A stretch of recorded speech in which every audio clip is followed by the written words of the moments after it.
So then let's consider first of all, what is a mind in the grip of vicious circles? Well, one of the most obvious instances that we all know is the phenomenon of worry.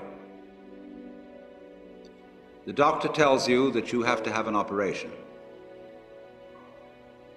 And that has been set up so that automatically everybody worries about it. But since worrying takes away your appetite and your sleep, it's not good for you. But you can't stop worrying, and therefore you get additionally worried that you are worrying.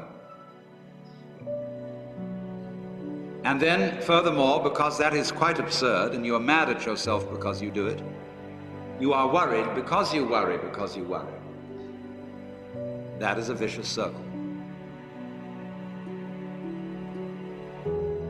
So now, can you allow your mind to be quiet?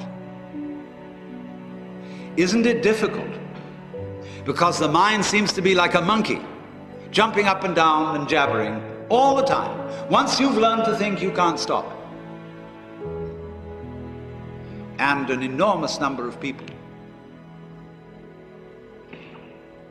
devote their lives to keeping their minds busy and feel extremely uncomfortable with silence. When you're alone, nobody's saying anything, there's nothing to do. There's this worry, this lack of distraction. I'm left alone with myself, and I want to get away from myself. I'm always wanting to get away from myself. That's why I go to the movies, that's why I read mystery stories, that's why I go after girls or anything that you do, or get drunk or whatever. I don't want to be with myself. I feel queer. So, well, why do you want to run away from yourself? What's so bad about it? Why do you want to forget this? Why do you want to become yourself? Because you are addicted to thoughts. This is a drug, a real dangerous one. Compulsive thinking, going on and on and on and on and on all the time. It's a habit. So there's a difficulty about stopping that activity. And you really have to stop it if you want to be sane. Because if I talk all the time, I don't hear what anyone else has to say. Then I'll end up in the situation of having nothing to talk about but my own talking. Or so in exactly the same way, if I think all the time, I won't have anything to think about except thoughts.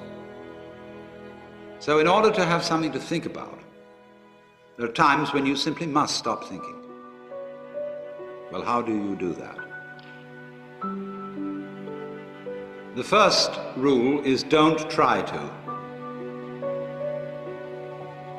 Because if you do, you will be like someone trying to make rough water smooth with a flat iron. And all that will do will stir it up.